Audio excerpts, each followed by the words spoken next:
Del Mar Hot Topics is proudly sponsored by Asteris Incorporated, the maker of Script Center and the industry's first provider of automated prescription pickup machines for retail pharmacies. Asteris, the best customer service begins with choice. Additional underwriting provided by Bacall & Sneed Architects, Jim Coleman State Farm Insurance, Del Mar Restoration, Dean Meredith Architecture, Smire Architects.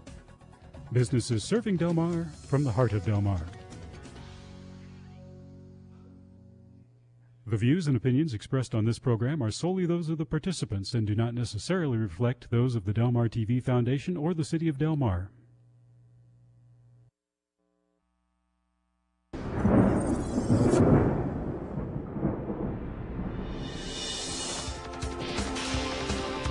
Del Mar Hot Topics, where we discuss issues that are important to you.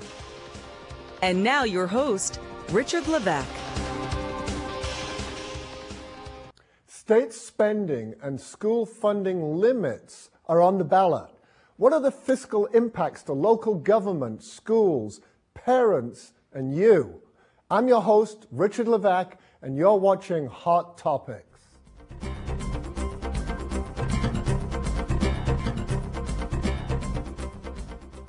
The links between state and local government finances can have a profound impact on education. State money is often allocated to education programs administered by local agencies. This association brings increased fiscal responsibility and highlights the need for social equity. More than one ballot initiative is proposing state spending limits, and analysts predict a state budget shortfall next year. Changes in legislation could affect enrichment areas like art, music, and technology in our schools. And many of these programs are already funded by nonprofit foundations and the local community. Classes in art, music, physical education, and technology are offered as part of the curriculum, but not all schools have the money for specialist teachers. California teachers rank among the highest paid, but they also deal with the largest class sizes. If revenue continually fails to match spending, communities will need ways to buffer their children's education from the annual fluctuations of state funding. And community solutions will face the same challenges of fiscal responsibility and social equity.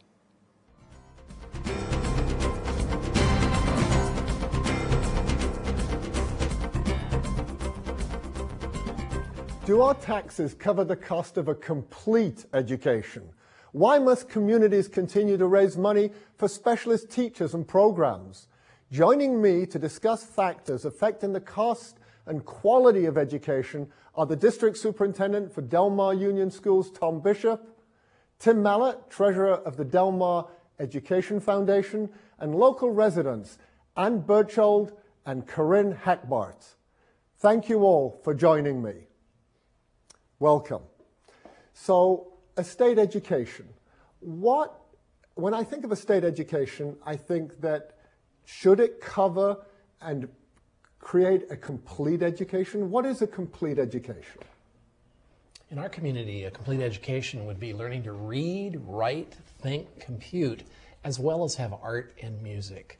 And we're very proud in our community of the support of our parents, the parents that are here with us today, for a complete team effort to try and get enough money to provide every child in Del Mar with art, music, but then the basics of reading, thinking, computing, so that they'll be successful when they go beyond us.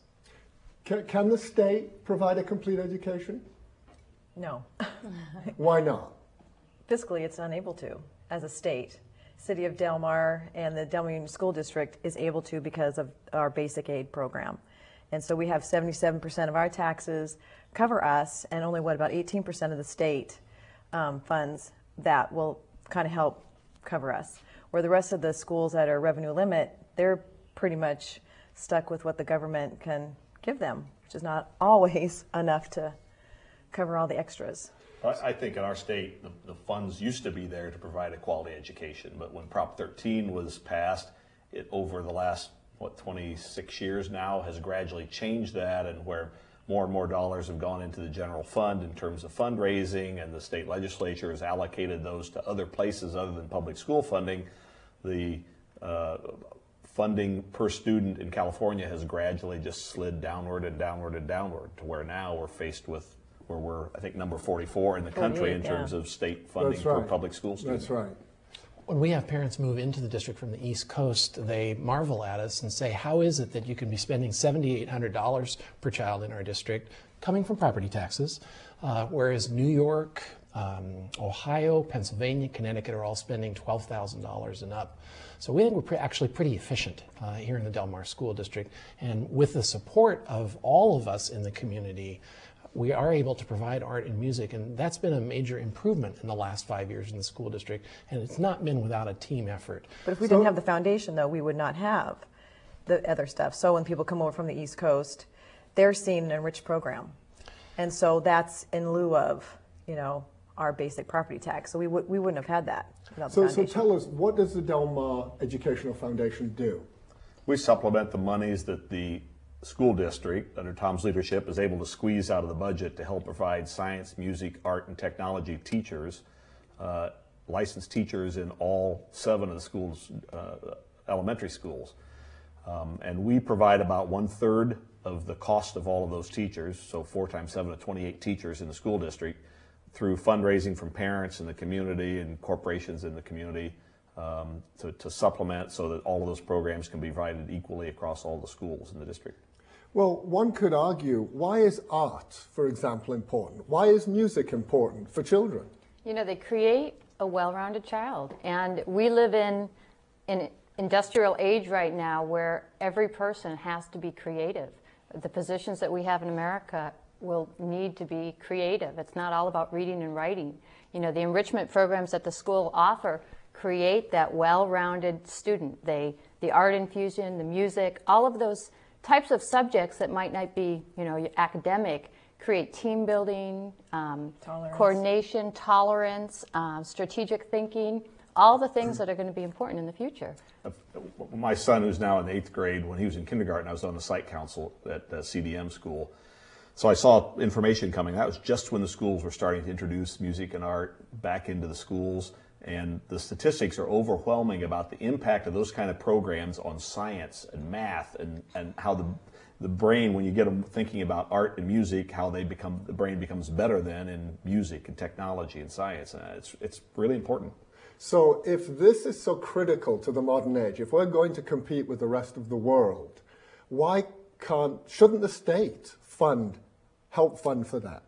I would welcome that, but we're living in the world of Prop 13, where my mom and dad are not ready to vote for a tax hike on their house, and here they are, late 70s. It's a complex state with many, many different needs. So our political process, which determines state funding, has to consider prisons, roads, the beaches here, many, many things. And so our community, rather than waiting 10 more years for the state to step up to the plate, our group, our community has said, no, we're going to do it now. And we'll roll up our sleeves and work hard together to get those additional funds. So it's a struggle. We would agree it's a challenge, but the kids benefit from the music program. This year we had our highest test scores that we've ever had, and I like to think of the 5th and 6th graders who've been in the music program and the art program since the time they were in kindergarten. And there's a great considerable research that these things are good for kids. That's a wonderful thing to hear, Tom, because we know California is almost bottom in the state for teacher-pupil ratios, for money spent on pupils. But Del Mar is doing a better job at teaching than many of the other communities. It's a tribute to our staff, our principals, our school board, and these parents that are right here in this room. It's amazing. I have one student who's in 2nd grade and one that's going into preschool, or will go into kindergarten.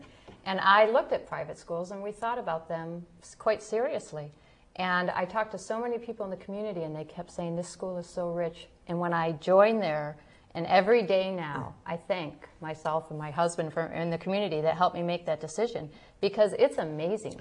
You walk in there every day, it's amazing. Let's do this. Let's take a break and talk about later about how we can keep this program going. So we're going to take a quick break, and afterwards we're going to talk about the specifics of funding and how ballot initiatives might impact our district. Stay with us for more of Del Mar Hot Topics.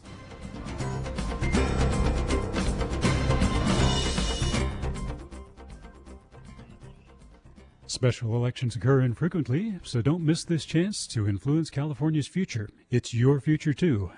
Questions or comments can be directed to your local election office or the toll-free hotline, 1-800-345-VOTE.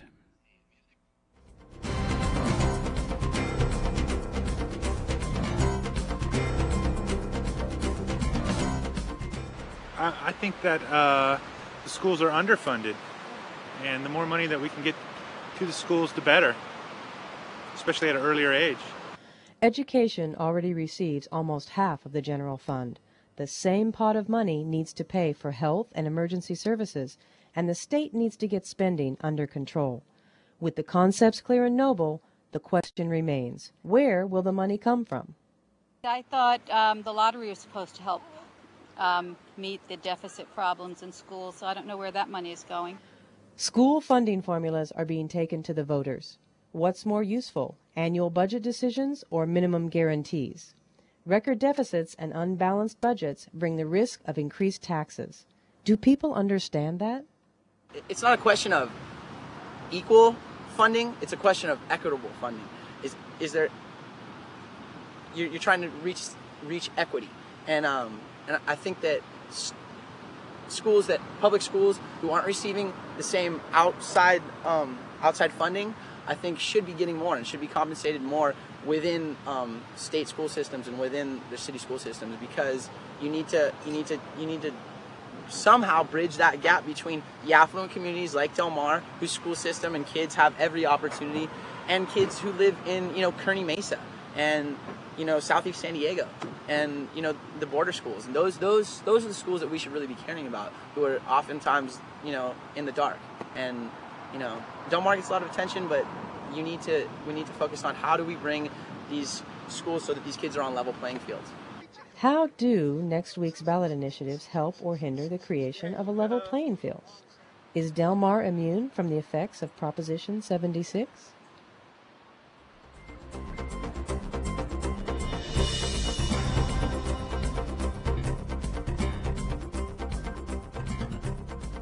You're watching Del Mar Hot Topics, and I'm your host, Richard Levesque.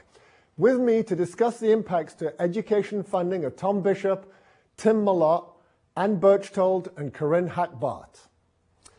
Well, our country's in debt, our state's in debt, our city's in debt. How can we not say yes to 76?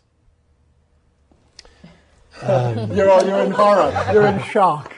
The thing that bothers me about 76 is it makes it too easy for the governor and the legislature to reduce the minimum funding that we provide to public schools. To me, one of the critical things that public schools have to have is continuity of programs from year to year, and that's dependent upon funding. And frankly, I don't trust the legislature that they won't look to cut public school funding, because that's what's happened over the last decade, and there's no reason for me to think it would be any different going forward if we passed it. But couldn't it be inefficient? I mean, cutting funding, couldn't that innovate? Prop 76 is going to give the governor, whoever the governor is, even in the post-Arnold era, remarkable new powers that don't seem warranted to cut public spending. California currently is 43rd in the United States in per pupil spending for schools for its kids, and to give the governor an even easier way to have us spend less isn't going to help our state or our kids succeed in the 21st century. But I mean, what about things like we spend even less than anyone else on roads? We're congested around here.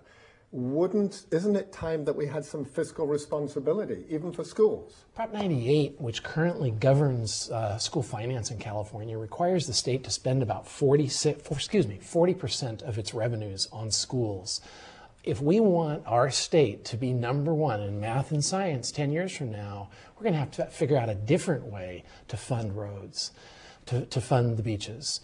It really is it's about priorities for Californians. What do we want? What's most important? And if we want our schools to be highly successful the next 10 years, we can't spend less. And Prop 76 will wipe out Prop 98, which placed us 43rd.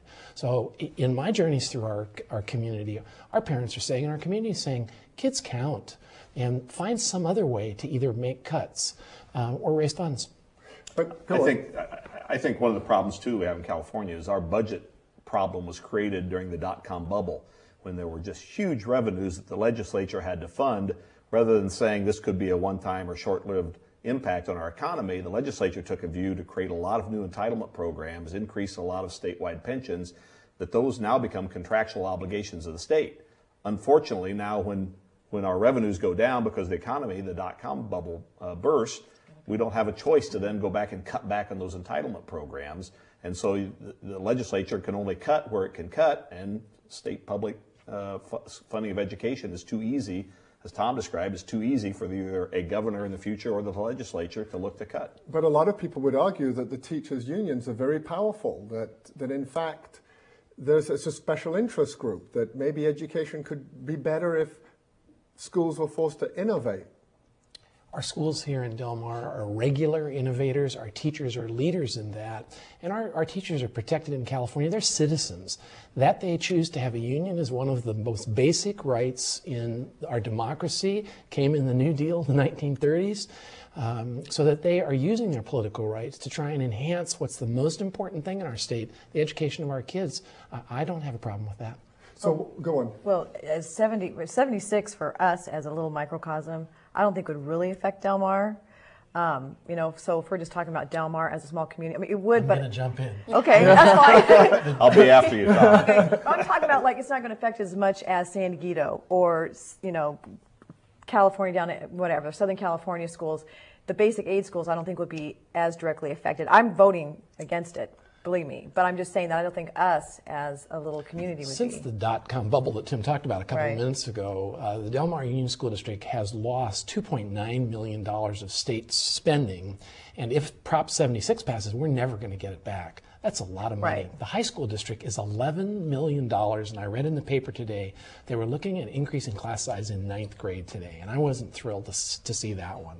If they could The get revenue limit, and that's why they're If they're they not could get their protected. $11 million back, if Prop 76 is defeated, it will help the kids in our community. I think one of the other problems, though, is that, I don't know, Tom, since you've been here, it's been 2 or 3 times, there have been attempts to roll back basic aid district, which means Right.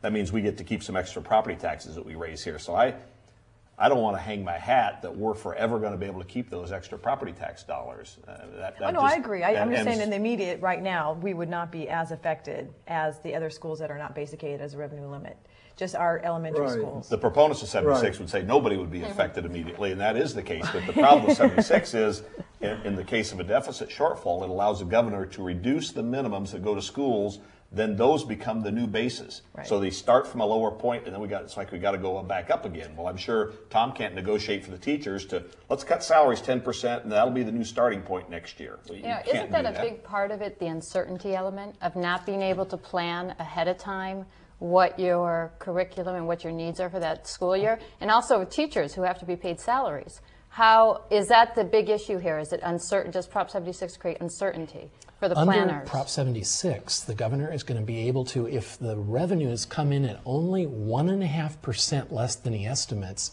he can do those mid-year cuts.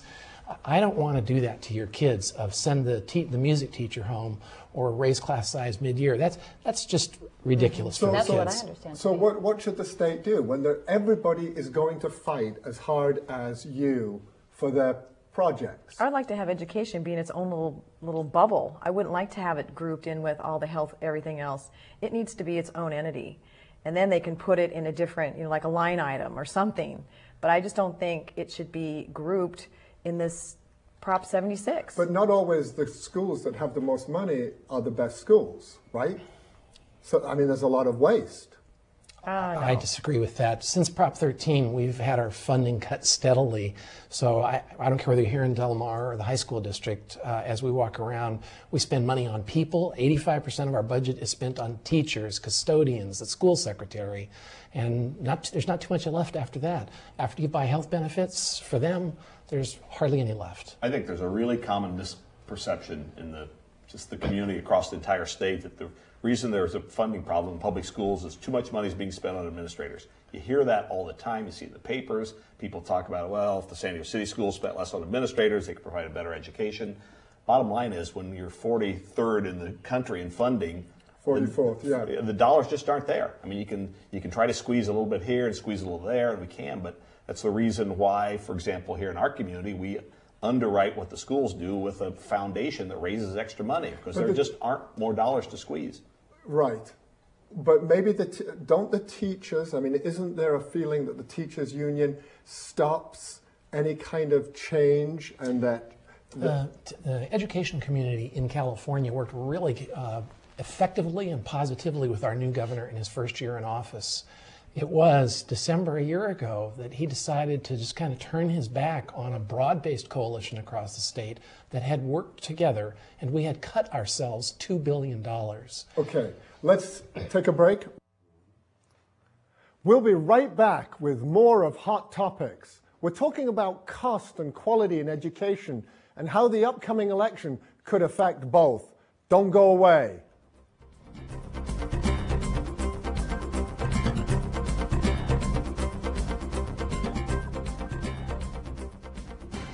Do you have an idea for Hot Topics? We'd love to hear from you. Comment on past shows or suggest ideas or participants for new ones. Help us make it better for you.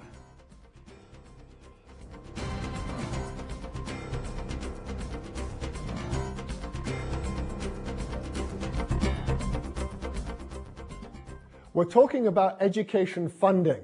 Do we need to throw more money at the problem, or can we just do it better? Corinne, you sat on the board, education board, raising money for education.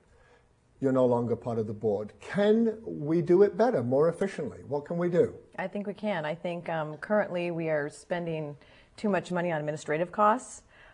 We have assets of not quite $2 million, and as I understand, our executive director is making $100,000, including benefits, but has also had a pay increase, which I'm not aware of. And foundations that have $5 million in assets are starting at $60,000, including benefits. So, and that's not including the expenses that have been paid on these enormous fundraising efforts. And so I just feel like that the trustees of the foundation need to understand what's going on and review the budget, make sure that we're getting the corporate foundation, the corporate donations that we've been promised. I mean, because I love the foundation, it cannot go away. But I'm concerned because people are frustrated. And I'm going to ask Mr. Malott, Tim, if do you think that the decrease in donations is due to people getting frustrated, not understanding what's going on? I think there's some concerns, but I think they're from people who like to complain but have not come forth with the effort to ask questions. I've taken over as treasurer of the foundation after being on the board about a year. I became treasurer about 4 months ago. The board looks at that all the time. We've had things that happened last year, the tsunami that put a big hitch in our fundraising efforts. Things happen in our community.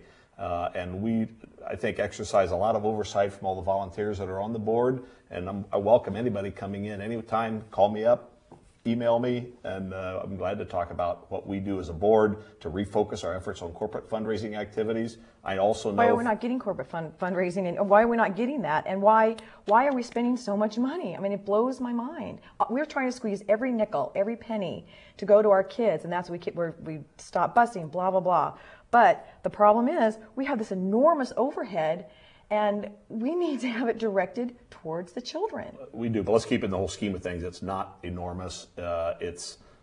We have our activities in fundraising are not based on big endowment dollars or assets of a foundation like what you referred to. We raise our money every year. We don't have millions of dollars in reserves that we live off the income from those monies. We raise our money every year. Our goal over the years is to increase the endowment kind of funds that are available to the foundation, but that's not what we have. We are an operating school foundation that supports the schools. And so even though you don't have the endowment, you're still willing to pay that kind of salary since we don't have that kind of assets? We have to. We have to. You don't have to. They make $60,000 with assets less than $5 million. But that doesn't get at the quality of the job that needs to be done. I disagree. I've been very impressed with the foundation. I mean, I have to say, coming as a new person to the school district, last year we were at a pinch to raise money to save our art teacher.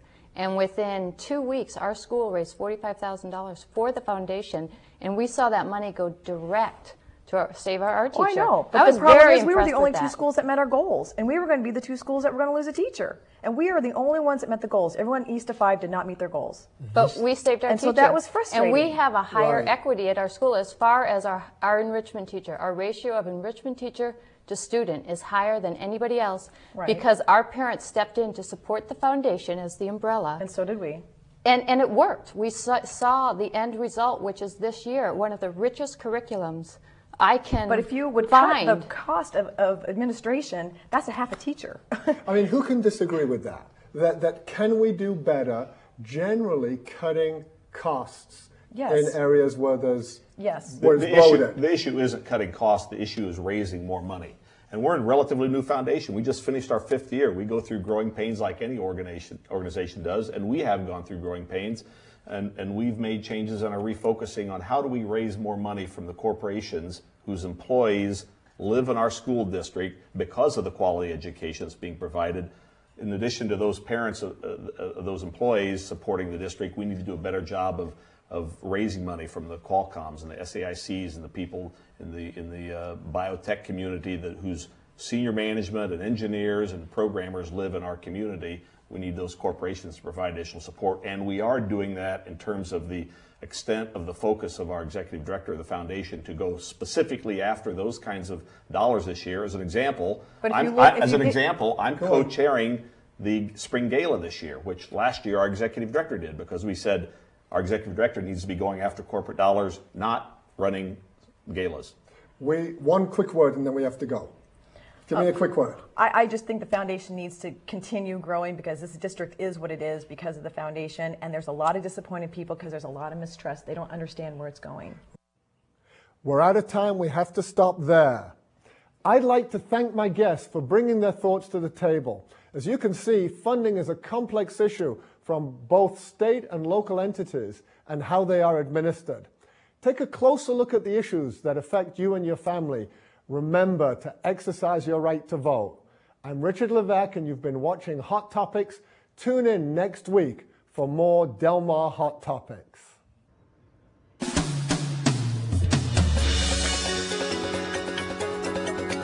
Additional support provided by Clone Duplicating and Printing. Catering provided by Harvest Ranch Market. Gourmet Essentials in the Village. Copies of this program are available from the Del Mar Library, 1309 Camino Del Mar.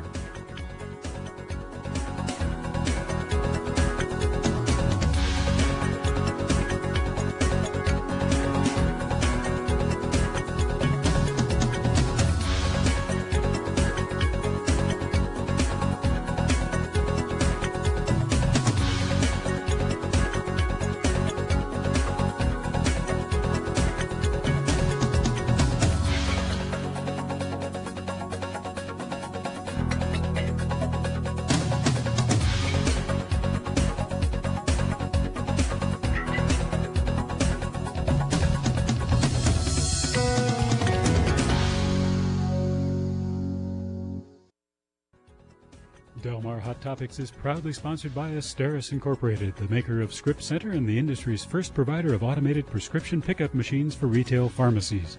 Asteris, the best customer service begins with choice. Additional underwriting provided by Bacall & Sneed Architects, Jim Coleman State Farm Insurance, Del Mar Restoration, Dean Meredith Architecture, Smire Architects. Businesses serving Del Mar from the heart of Del Mar.